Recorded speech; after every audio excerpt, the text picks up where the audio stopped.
Hi, my name's Craig. Welcome to Craig's World. Welcome to what is my madness. Today, it's been one of those days today. I've been messing around with a load of vehicles, and today, on this one, it's Piglet's turn, which is a Mark 7 Ford Transit.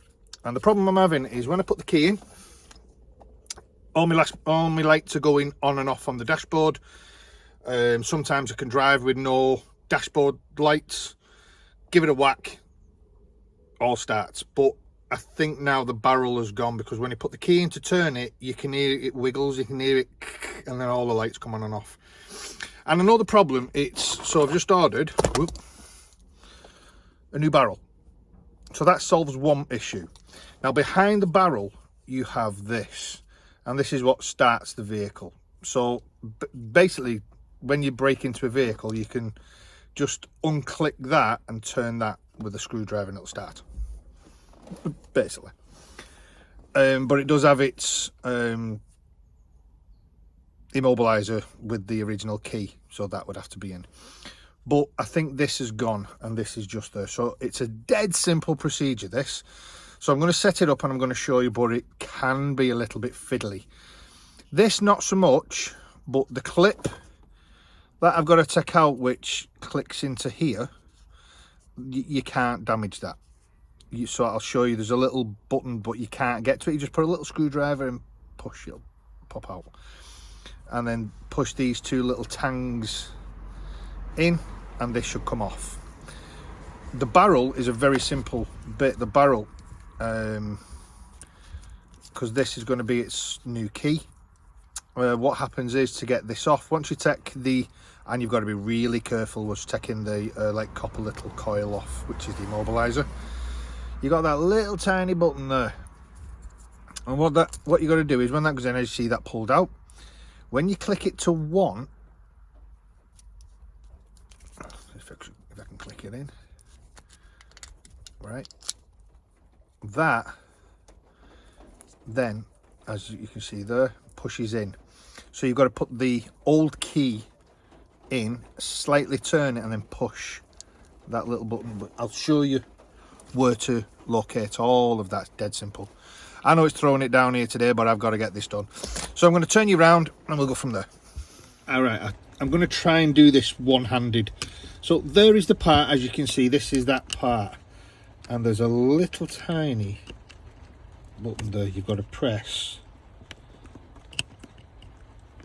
and they'll pop out. There you go, and it pushes it out. As I've told you before, I don't like pulling the wires, so that's that.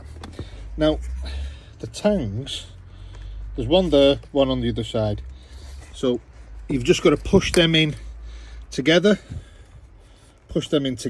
and then this will pull out. So I'm going to try and do this now. Right, as you can see, it's that there. So the hard one, as I mentioned, is around the top, around the back.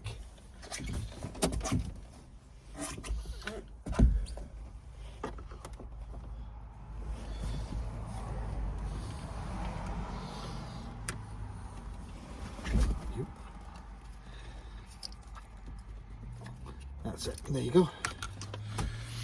So there's the old one. It does look really bad actually, around there. So just use the screwdriver to push that in, and then I use my finger to use that, and it just pops straight out. So now that's out with the old, in with the new.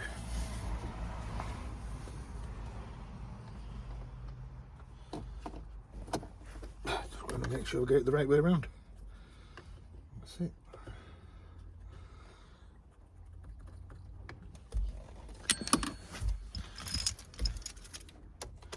I need a little whittle.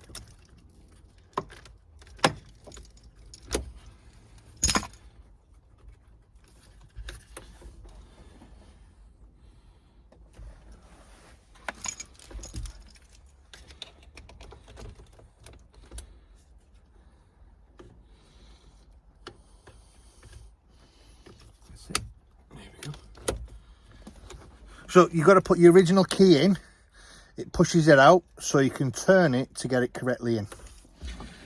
So now that's on, it's just putting that click that clip back in until you hear the click. There you go. Right, that section's on. Right, as I mentioned, this goes over that, and there's an electric coil in here for your immobilizer, and it's just on by literally a little tang there. You just literally just pull that tang open very slightly and it'll just pop off. Now, the original key, as I was trying to show you, you've got that button right there. So when you put the key in and you turn it, I can't do this with two hands, I've got to push that in. I don't think I can do it with two hands. Right, 1 second, let me put you back up.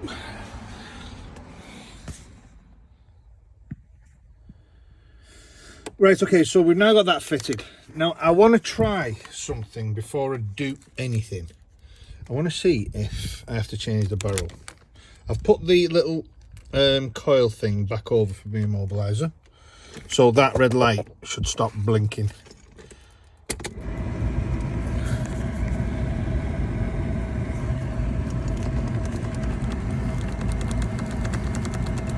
Well, the lights are still staying, and normally I was doing that and he was going. Let's see if she starts. Well, blow me down. I don't have to replace the barrel, so it was that part. Bugger me. Now that's just even surprised me. Right, there's the original key. She's running. There's the original the new barrel and key I got, but in it you got that part. This is the original one off Piglet. Now when I've took this off and put the other one on, I put the key in first. I thought I'll have a look. I turned on, oh no, the lights come on, which wasn't coming on before. Wiggling the key, lights wasn't going off, so it must have been this.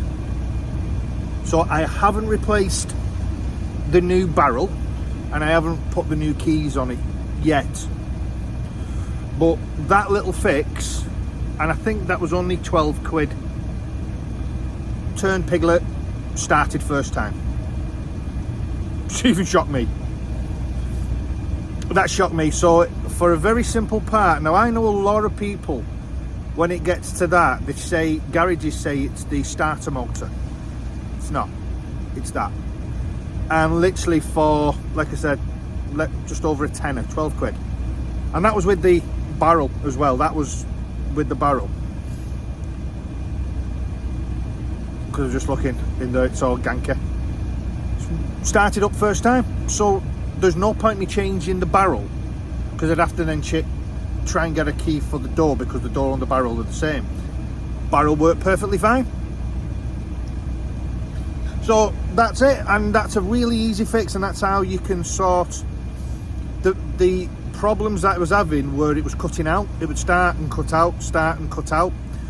There are, when it is the fuel on the fuel rail, the little pump thing on the fuel rail, but the electric side, when all your dashes going funny and all your clocks go to like a little line, it's that.